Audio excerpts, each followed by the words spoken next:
तुलसी मैया की जय हो। जय हो जय हो जय हो तुलसी मैया। आज बहुत ही दर्द भरा सोहर गीत लिया है तुलसी माता के। एक तुलसी माता भक्त हन, माता रानी की पूजा करत हन। तो जवन बाटे कैसे माई जी के मनावत हन, कैसे जवन बाटे उनका दुख तकलीफ होता बिना लड़का के माई हन। तो तुलसी मैया से कैसे मांगत हन, तुलसी माई कैसे उनका लालन देत हन। तो आप सब गीत में बना रही हैं, तो गीत में आगे सुने को मिले। चलिए आप सभी को क्या प्यारा सा गीत सुनाते हैं। ये वाला। सासु मोरी तुलसी लगावैना नद जला डारैना नद जला डाराई हो। बहिनी जठनी बरन जदुआ जा डारई त तुलसी सुखाई गई, तुलसी झुराई गई हो। बहिनी जठनी बरन जदुआ जा डालई त तुलसी सुखाई गए, तुलसी झुराई गए हो।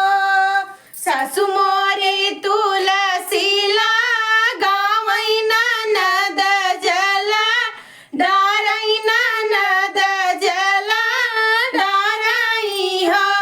बहिनी जठनी बरन जदुआ जा डारई त तुलसी सुखाई गए, तुलसी झुराई गई हो।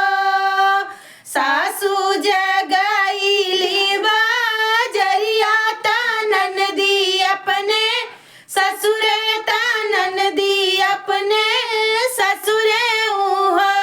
बहिनी जठनी बरन गईली नहीं हरवात तुलसी भाई हरियर, तुलसी भाई हरियर हो। बहिनी जठनी बरन गईली नहीं हरवा, तुलसी भाई हरियर, तुलसी भाई हरियर हो।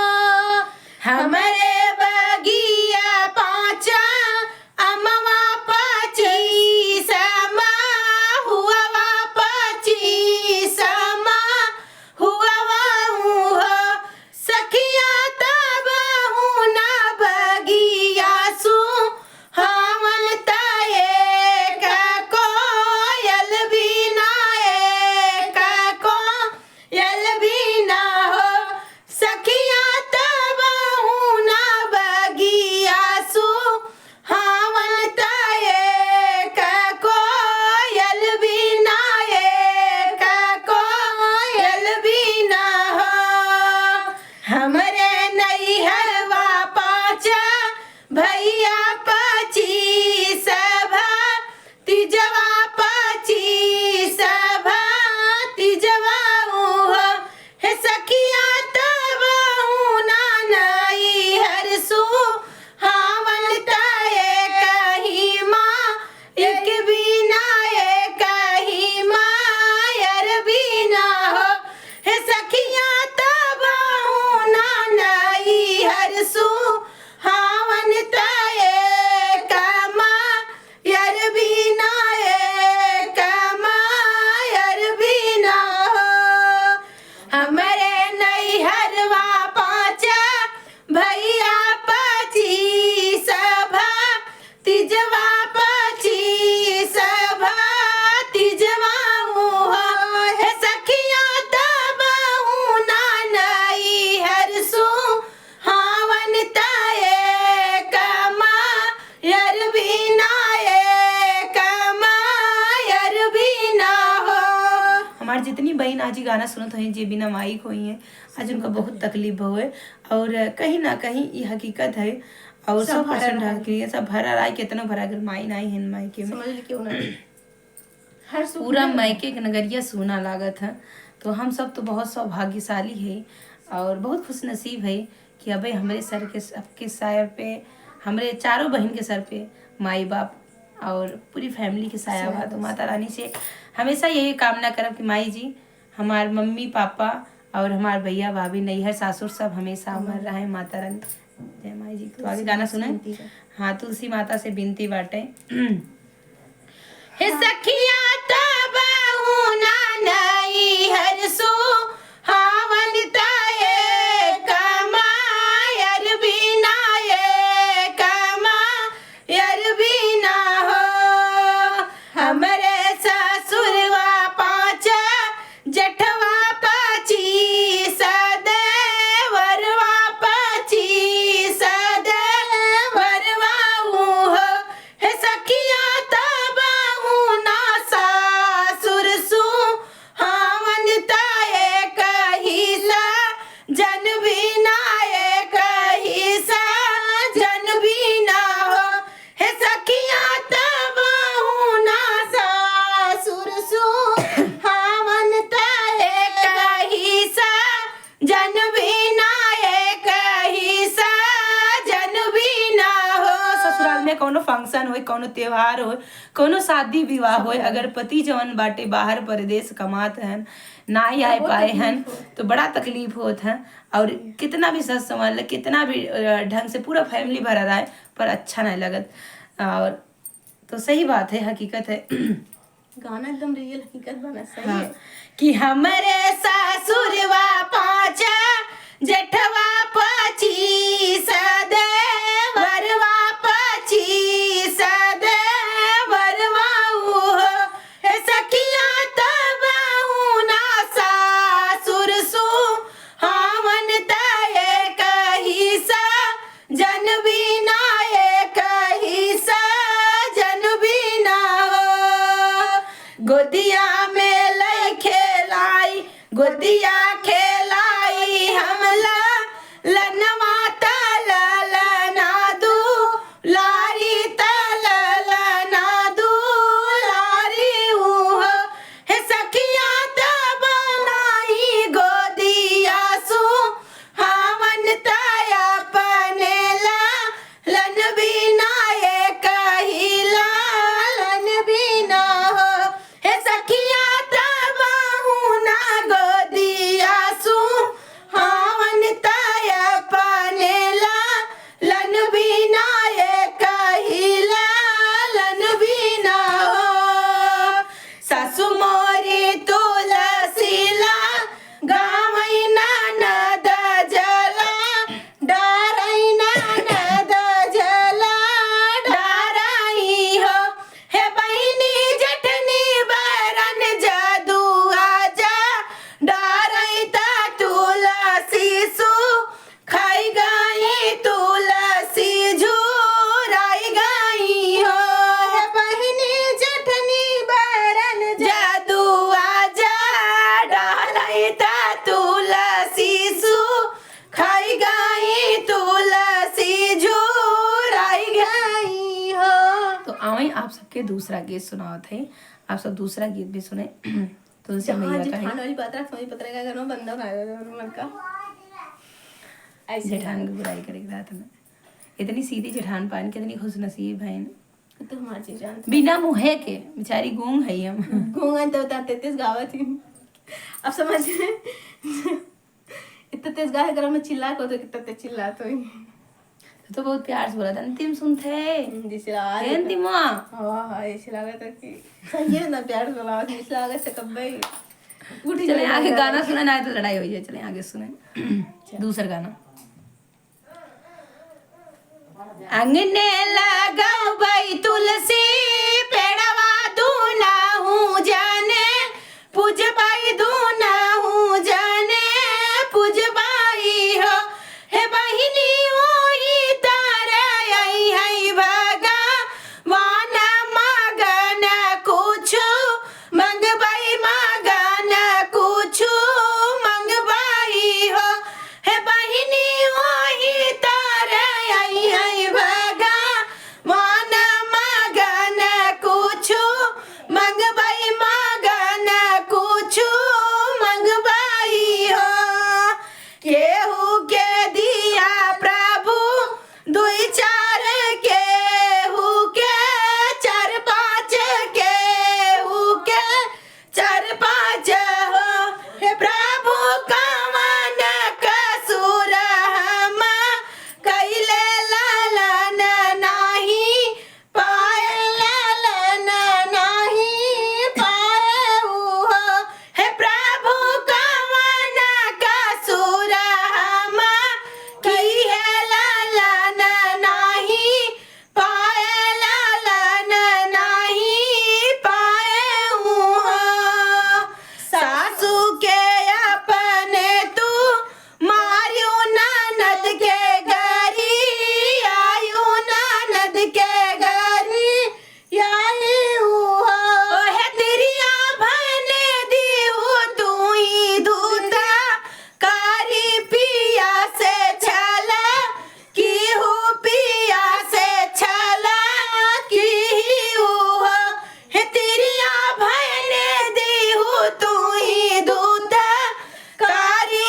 जेठ जी के आदर हम करबई पलंग पे ना बैठबई पलंग पे ना बैठबई हो हे प्रभु गैया के सेवा नीता करबई लालन हमका देता लालन हमका देता हूँ हो हे प्रभु गैया के सेवा रोजा करबई लालन हमका देता लालन हमका देता हूँ हो जेठ जी के आदर हम करबई पलंग पे ना बैठबई पलंग पे ना बैठबई हो हे प्रभु गैया के सेवा नीत करबई लालन हमका देता लालन हमका देता हूँ हो हे प्रभु गैया के सेवा रोजा करबई लालन हमका देता बाबूला हमका देता हूँ हो धन्य धन्य तुलसी जय मैया जनम जुगा पूजबई जनम जुगा पूजबई हो हे मैया तोहरे कृपा से लाला भैले अमर रहई सोहर अमर रहई सोहर हो हे मैया तोहरे कृपा से लाला भैले अमर रहई सोहर अमर रहई सोहर हो धन्य धन्य तुलसी जय मैया जनम जुगा पूजबई जनम जुगा पूजबई हो हे तुलसी मैया तोहरे कृपा से लाला भैले अमर रहई सोहर अमर रहई सोहर हो तुलसी मैया की जय हो। तो तुलसी माता जहाँ पूजा होता है नारायण भगवान होबे करते हैं सही है। और जब आवत हन तो भाई कहबे करिए और सबको मनोकामना पूर्ण करबे करत हन। तो देखें नारायण भगवान मनोकामना पूर्ण कर दिन बाजिन के भी, और वो धन्य हैं तुलसी मैया पूजा आगे तक करे के भी विचार करते हैं कि आगे तक हम पूजा माई जी के करम। और जय माता रानी की जय, मैया जी की जय हो जय हो जय हो माता रानी की।